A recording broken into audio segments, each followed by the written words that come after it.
Hola, ¿qué tal? ¿Cómo andáis?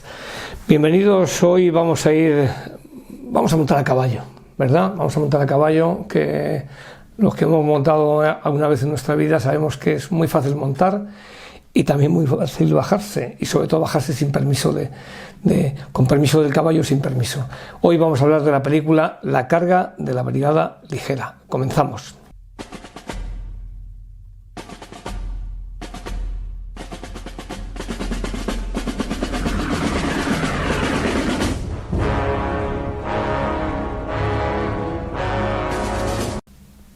La carga de la Brigada Ligera, una película rodada en el año 1936, vamos a decir, dirigida por Michael Curtiz.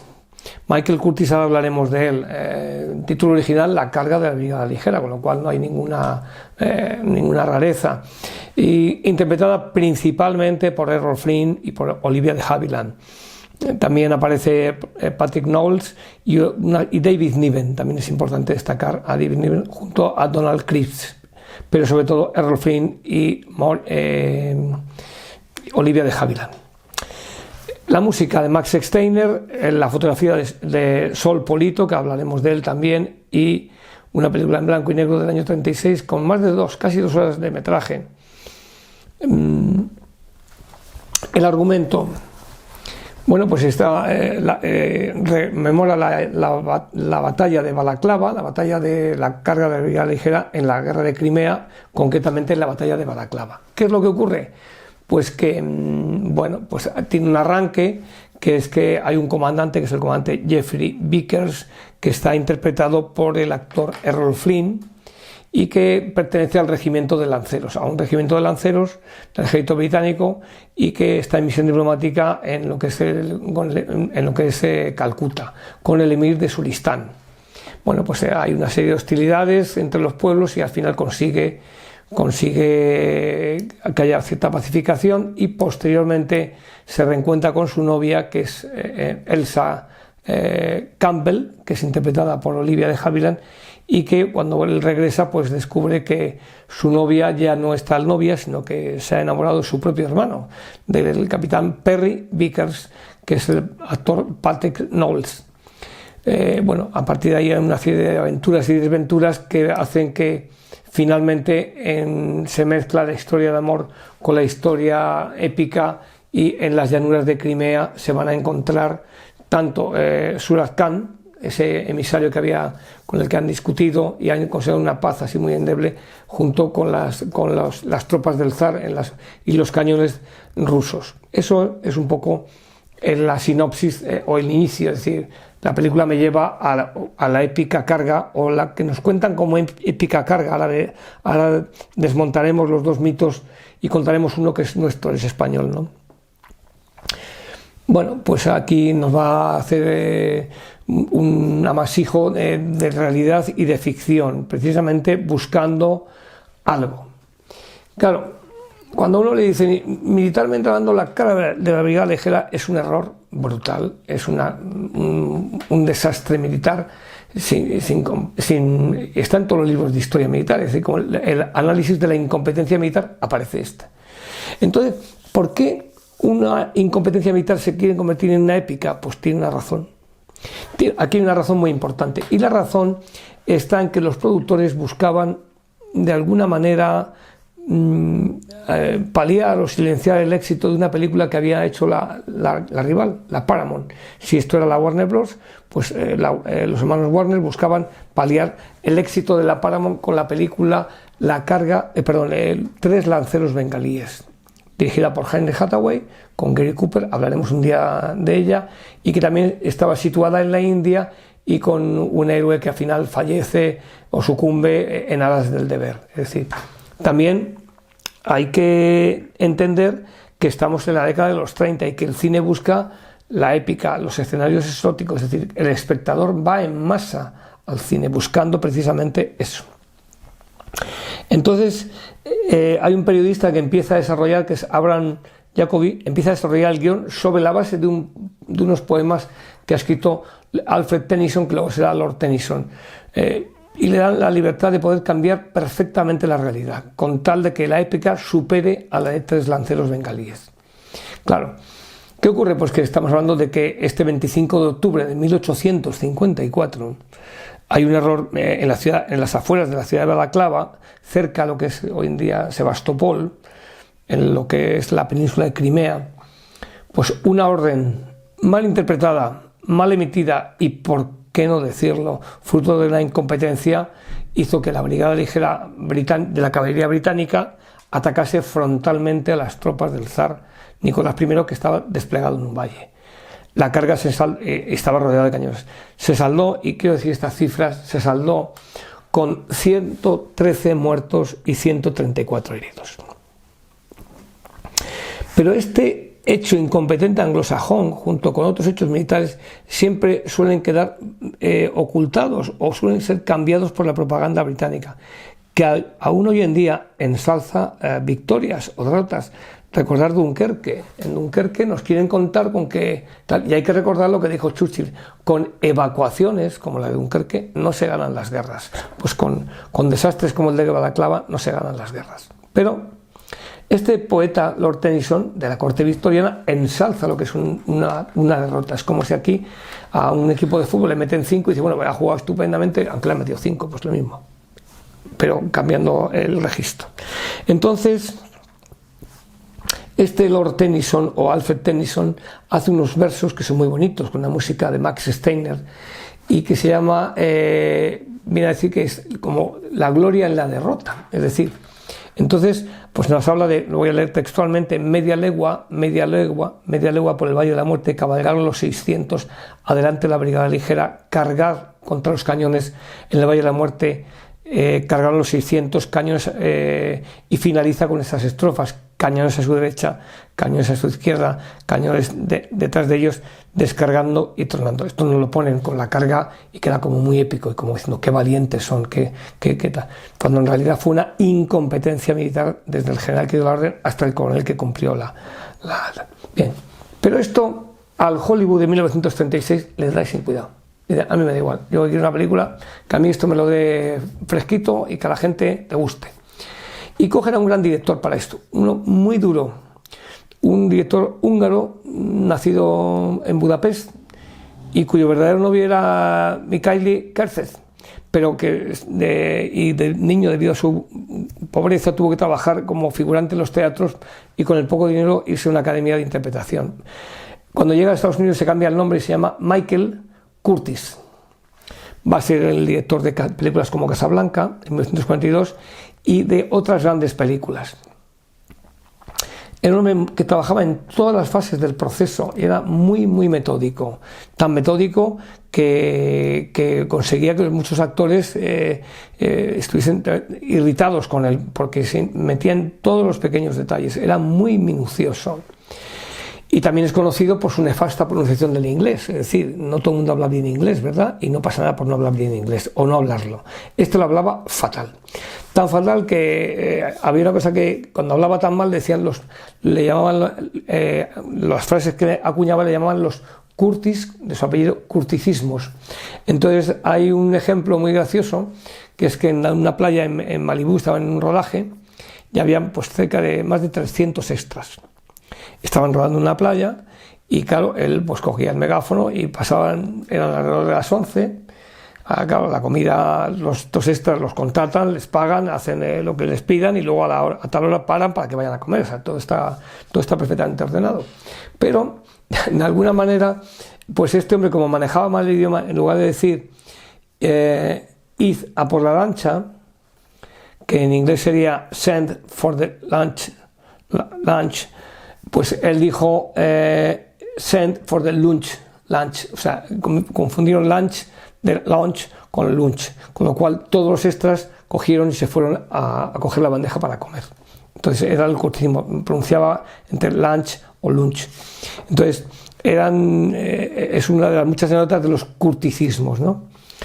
En cuanto a los actores, pues Errol Flynn, el actor uno de los galanes de moda que despuntó por películas como El Capitán Blood y que había hecho muy buena química con esta mujer, con la Olivia de Havilland, y eso hizo que que fuese elegida esta para el mismo papel en esta película, porque iba a haber sido la actriz Anita Loos la que iba a llevarlo, pero el personaje se lo dieron a Olivia de Havilland. El rodaje pues fue un rodaje complicado, de entre marzo y julio de 1936. Hubo diversas dificultades en California, incluso tuvieron que alojarlos porque hubo un incendio del hotel, tuvieron que alojarlos en unas tiendas de campaña, en fin. Y la carga que se rodó en el norte de Carolina, con 280 extras y 320 caballos. Fijaros, una carga con 280 extras y 320 caballos. Con 7 cámaras manejadas por ese operador de cámara Salvador Sol Polito y sus ayudantes, que obtuvieron al final unos 6 minutos, al final lo pudieron extender a 9 minutos, que es lo que dura la carga. La carga se repite en algunas tomas, pero la carga en la grabación original consiguieron 6 minutos de carga. Bueno, incluso se dio el caso de que, en contra de lo que estaba dicho por el estudio, pues el actor Errol Flynn salta a caballo por encima de un cañón sin utilizar un doble. Eso, aparte del enfado monumental de Curtis, que le echó la bronca por enésima vez, pero esta toma al final la dejaron porque les pareció que estaba muy bien. O sea que estos actores sabían montar a caballo. También hay que decir que en el rodaje murieron un extra como consecuencia de que se clavó una de las bayonetas, y además de eso hubo otro por consecuencia de caídas del caballo. También se empleaba una técnica que era la del running W, que era una especie de alambre para hacer caer al caballo. Eso hacía que el caballo se desplomase, pero en muchos casos había luego que sacrificarlo. Entonces esta película empezó utilizando esto y dejó de utilizarlo por las protestas de la Sociedad de Prevención de Crueldad con los Animales, y que hizo que se prohibiese el running W, que era simplemente un alambre, que lo que hacía era hacer caer a los caballos. Muchos de ellos tuvieron que ser sacrificados después, pero era el cine de 1936. También la música, esa carga se incorpora con una música prodigiosa de Max Steiner, que tuvo que hacer una partitura que al final ocupaba más de 1000 páginas. La partitura que hizo Max Steiner para esta película. Ha habido varias versiones de esta carga de la Brigada Ligera, o concretamente quizá la más moderna es la de La Última Carga de 1968, y es mucho más crítica con la realidad. Es decir, esto, lo que pasó fue esto y no lo que me han contado, ¿no? Como siempre, que la película tuvo un éxito tremendo, estuvo prohibida en Italia y en Alemania por considerarla como propaganda. Y el coste de esta película fue $1.200.000, y tuvo un beneficio de más de 10 veces más solamente en ese año. Fue aclamada la pareja de Errol Flynn y Olivia de Havilland, y también fue nominada al Oscar a la mejor banda sonora, aunque lo llevó el ayudante de dirección. La película no deja de ser una película épica, no fue premiada, pero aquí hay que, hasta ahora, pues hay que contar qué es lo que sugiere esta película y por qué es una película que es extraordinaria, pero que es imperfecta. Sí, es imperfecta. ¿Por qué? Porque nos encontramos que es un héroe muy poco convencional, ya que no consigue lo que entonces los cánones ponían, es que el héroe conseguía morirse, no conseguía a la chica.